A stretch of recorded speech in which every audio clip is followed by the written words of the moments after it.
नमस्कार, NTV India पर स्वागत है आपका। मैं हूं ताबिश हुसैन। 5 राज्यों में होने जा रहे विधानसभा चुनावों के लिए टिकट बंटवारे पर बीजेपी में मंथन चल रहा है। इस समय प्रधानमंत्री मोदी की अध्यक्षता में बीजेपी केंद्रीय चुनाव समिति की बैठक होने जा रही है, जिसमें आज बंगाल में और असम के लिए उम्मीदवार तय किए जाएंगे। इस बैठक से पहले पार्टी अध्यक्ष जेपी नड्डा के घर पर बंगाल बीजेपी कोर ग्रुप की लंबी बैठक हुई, जिसमें गृह मंत्री अमित शाह के अलावा बंगाल बीजेपी अध्यक्ष दिलीप घोष और टीएमसी से बीजेपी में आए शुभेंदु अधिकारी समेत कई नेताओं ने हिस्सा लिया। बताया जा रहा है कि पहले और दूसरे दौर के चुनाव के लिए हर सीट के लिए 3-3 नाम चुने गए हैं, जिन्हें केंद्रीय चुनाव समिति की बैठक में रखा जाएगा और एक-एक नाम पर मोहर लगाई जाएगी।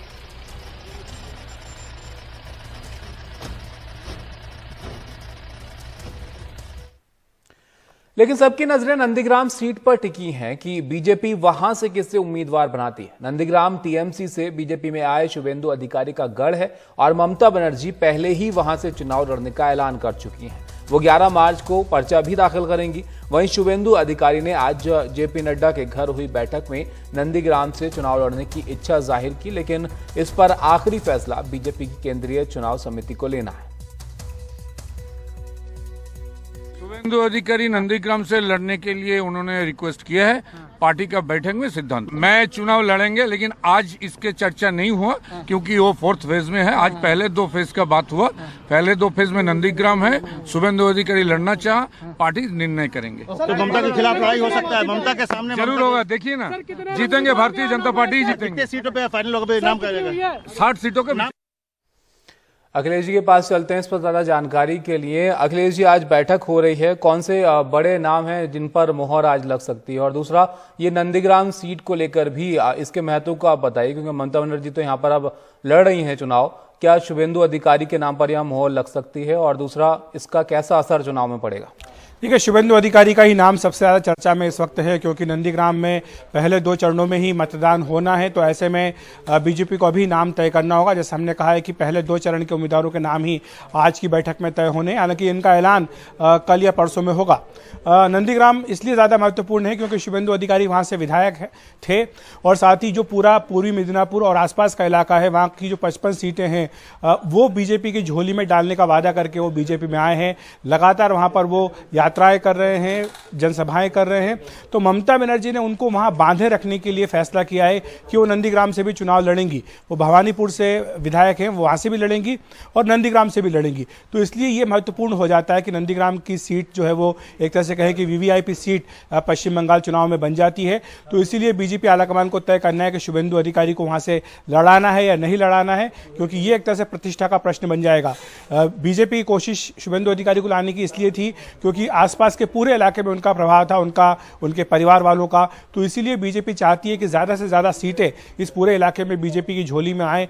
तो क्या शुभेंदु अधिकारी को नंदीग्राम में प्रतिष्ठा की लड़ाई में फंसाना ठीक रहेगा? ये एक ऐसा प्रश्न है जिसके बारे में पार्टी आलाकमान को फैसला करना है।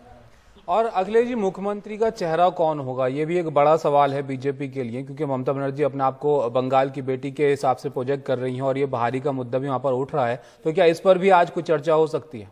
देखिए, ये बीजेपी स्पष्ट कर चुकी है कि वो पश्चिम बंगाल में कोई बिना मुख्यमंत्री उम्मीदवार के उतरेगी। कल ही हमने नितिन गडकरी, जो कि केंद्रीय मंत्री हैं, वो पार्लियामेंट्री बोर्ड के मेंबर भी हैं, उनसे पूछा था यही प्रश्न। तो उन्होंने कहा कि बीजेपी के पास कई सारे चेहरे हैं और जब बीजेपी चुनाव जीतेगी तो उसके बाद किसी बंगाली को ही वो वहाँ का मुख्यमंत्री बनाएगी। तो ये स्पष्ट बीजेपी ने कर दिया है कि वो कोई चेहरा वहाँ पर प्रोजेक्ट करने नहीं जा रही है।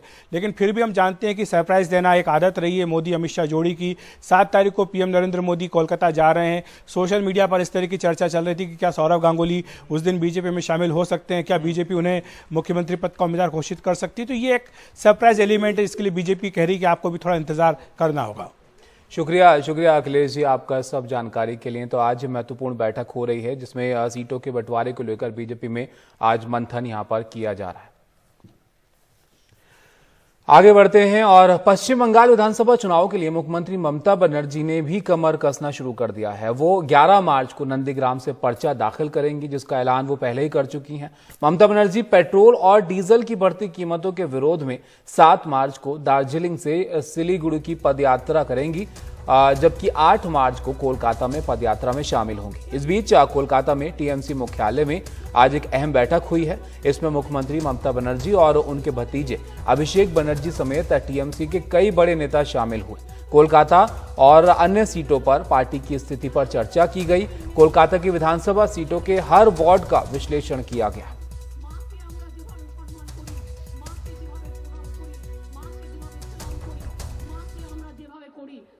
पश्चिम बंगाल के चुनाव पर पूरी देश की नज़र है और आज महाराष्ट्र से लेकर पश्चिम बंगाल तक पश्चिम बंगाल की चुनाव की बात हो रही है, क्योंकि आज शिवसेना ये कहा गया है कि पश्चिम बंगाल में वो ममता बनर्जी को सपोर्ट करेंगे, क्योंकि ममता बनर्जी इकलौता दिखाई दे रही है जो बीजेपी के साथ लड़ाई कर रहे हैं। यहाँ पे ममता वर्सेस ऑल जो बात चल रही है वो शिवसेना ने भी दोहराई है और शिवसेना ने कहा है कि Mamta Banerjee real tigress of Bengal, मतलब बंगाल की शेरनी है। और आप देख सकते हैं चुनाव के साथ साथ ये जो स्लोगन है बांग्ला निजर मेके चाय, ये ममता बनर्जी का ट्रांसफॉर्मेशन है, दीदी से बंगाल की बेटी।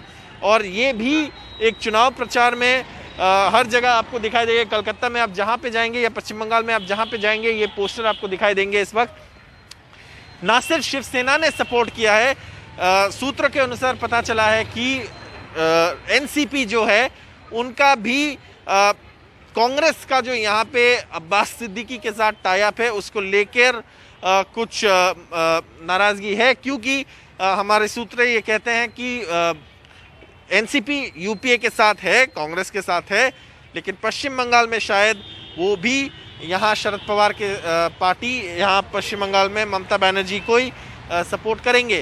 ममता बनर्जी 11 तारीख को अपने नॉमिनेशन फाइल करेंगे हल्दिया में, वो नंदीग्राम सीट से लड़ रहे हैं। और उसके पहले 7 और 8 तारीख को ममता बनर्जी 2 पदयात्रा निकालेंगे, एक सिलीगुड़ी में दार्जिलिंग मोड़ से फेमस मोड़ तक, ये 7 तारीख को है। 8 तारीख को कोलकाता में कॉलेज स्ट्रीट से एस्प्लैनेड तक ये जो महिलाओं की पदयात्रा निकाली जाएगी, जो जिसमें नेतृत्व देगी ममता बनर्जी। ये बढ़ती डीजल, पेट्रोल और एलपीजी के दाम के खिलाफ है और इस बात को चुनावी मुद्दा भी बनाने की कोशिश है तृणमूल कांग्रेस की।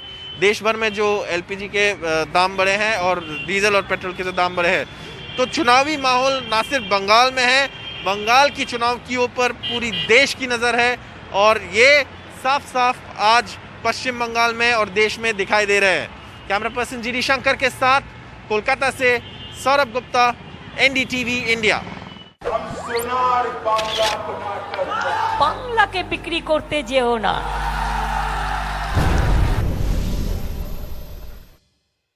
Co powered by गोल्डी हल्दी पाउडर, गोल्डी मसाले, जहां जाएं रिश्ते बनाएं। फिल्म अभिनेत्री तापसी पन्नू और फिल्म निर्देशक अनुराग कश्यप समेत कई फिल्मी सितारों के ठिकानों पर इनकम टैक्स के छापे आज भी जारी हैं। आयकर विभाग के सूत्रों के मुताबिक मुंबई, दिल्ली, पुणे और हैदराबाद में छापे मारे जा रहे हैं। फिल्म प्रोडक्शन हाउस की कमाई घोषित आय से ज्यादा है। मुकेश सिंगर के पास चलते हैं, हमारे सहयोगी इस पर ज्यादा जानकारी के लिए हमारे साथ जुड़े हैं। मुकेश, बताइए, इतनी छापेमारी और पूछताछ के बाद क्या बातें सामने आई हैं? आयकर विभाग का क्या कहना है? देखिए, हम देख रहे हैं कि 3 मार्च से लगातार जो इनकम टैक्स डिपार्टमेंट है वो मशहूर जो बॉलीवुड की हस्तियां हैं, तापसी पन्नू है, अनुराग कश्यप हैं, इसके अलावा विकास मोटवानी है और विक्रम मोटवानी है और जो मधु मेंटेना है, उसके यहाँ लगातार छापेमारी चल रही है। इसके अलावा 2 बड़े प्रोडक्शन हाउस हैं और कुछ अलग अलग कंपनीज हैं, जिनमें एक कंपनीज क्वांट कंपनीज है, वहां पर भी रेड चल रही थी। तो कुछ देर पहले जो इनकम टैक्स डिपार्टमेंट के लोग हैं उन्होंने अपना एक स्टेटमेंट जारी किया है, जिसमें कहा गया है कि आयकर विभाग 3 मार्च से 2 बड़े फिल्म प्रोडक्शन हाउस, एक अभिनेत्री और मुंबई की 2 टैलेंट मैनेजमेंट कंपनी के यहाँ छापेमारी कर रही है। और ये जो छापेमारी है 4 शहरों में चल रही है, 28 लोकेशन पर छापेमारी हो रही है।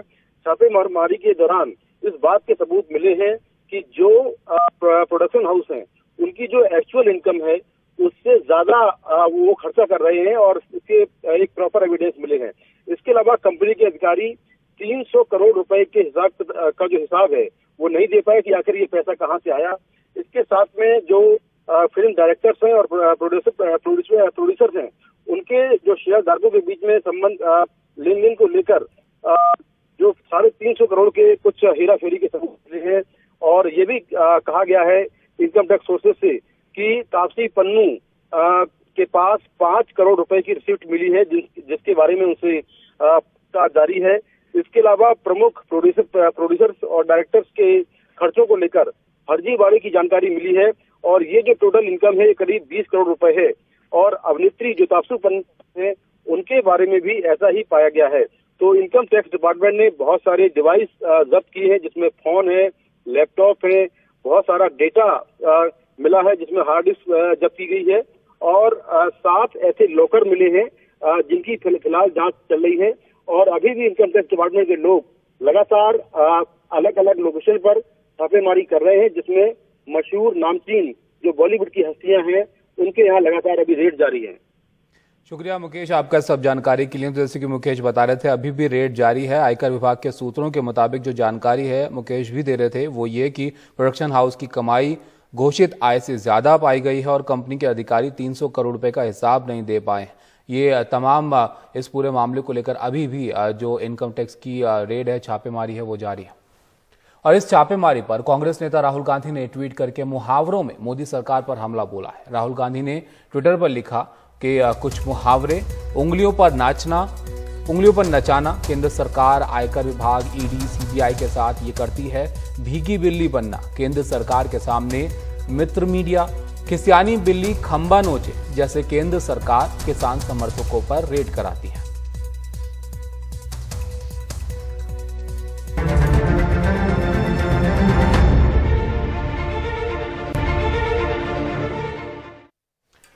और अब खबर ईपीएफ से जुड़ी हुई। इस वित्त वर्ष ईपीएफ की ब्याज दरों में कोई बदलाव नहीं किया गया है। ईपीएफ की ब्याज दर 8.5% ही इस साल के लिए रहेगी। पीएफ सब्सक्राइबर को पिछली दरों पर ही उनके डिपॉजिट पर ब्याज मिलेगा। आज ये फैसला इसको लेकर किया गया है और आपको बताएं कि श्रम मंत्री, रोजगार मंत्री संतोष गंगवार ने एनडीटीवी से इसकी पुष्टि की है। यानी इस वित्त वर्ष में पीएफ पर ब्याज दरों में कोई बदलाव नहीं किया गया। एक महत्वपूर्ण फैसला श्रीनगर में लिया है सेंट्रल बोर्ड ऑफ ट्रस्टीज़ ने कर्मचारियों के लिए, ईपीएफओ से जो जुड़े खाता धारक हैं उनके लिए। क्या फैसला है और कब से वो लागू होगा? मुझे भी ये बताया गया है कि हमारे मंत्रालय ने 8.5% का देने का रिकमेंड किया है और ये जो फैसला है ये अभी हम इसको मिनिस्ट्री ऑफ फाइनेंस भेजेंगे। जैसे मिनिस्ट्री ऑफ फाइनेंस अप्रूवल दे देगी, इसे तुरंत जैसे मिनिस्ट्री ऑफ फाइनेंस अप्रूवल दे देगी लागू हो जाएगा। जी, इसका कोई आकलन किया गया है कितने खाता धारक हैं जिनको इसका फ़ायदा मिलेगा? इसका आकलन ये है कि बिकॉज जैसे आपको बताया ईपीएफओ के बेनिफिशियरी कभी बढ़ते हैं कभी घटते हैं। तकरीबन मैं ये दावे से कहता हूँ तकरीबन 5 करोड़ जो हमारे जो हैं ईपीएफओ बेनिफिशियरी हैं उनको बेनिफिट मिलेगा और कॉपस भी रहेगा उसके बाद भी ईपीएफ के पास। हाँ, मुझे लगता है कि इसके 8.5% देने के बावजूद भी हमारे पास तकरीबन मोर देन 250 करोड़ का बैलेंस कॉर्पस रहेगा। मतलब 8.5 इसलिए भी ज़्यादा अच्छा है बिकॉज भारत सरकार ने जैसे पेंडेमिक के दौरान भी हमने काफ़ी 8.5 ही दे दिया था और उसी को अब तो इकनॉमी हमारी वी शेप रिकवरी हो रही है, तो इसमें हमने उसी को मेंटेन रखा है और इसी का दिया जाएगा। हमसे बात करने के लिए शुक्रिया। तो दिल्ली से एन रवि के साथ हिमांशु शेखर, एनडीटीवी इंडिया। और कोरोना टीकाकरण के दूसरे चरण में अब जो बड़ी हस्तियां हैं वो भी टीका जो है वो लगवा रही हैं कोरोना का। बड़े नेताओं में आज अरविंद केजरीवाल, दिल्ली के मुख्यमंत्री, उन्होंने कोरोना का टीका लगवाया। अनिल बैजल एलजी दिल्ली, मनोज सिन्हा जम्मू कश्मीर के एलजी हैं, निर्मला सीतारमण वित्त मंत्री देश की और जयराम ठाकुर मुख्यमंत्री हिमाचल प्रदेश और जोरमथंगा मुख्यमंत्री मिजोरम, इन्होंने कोरोना का टीका जो है वो आज लगवाया।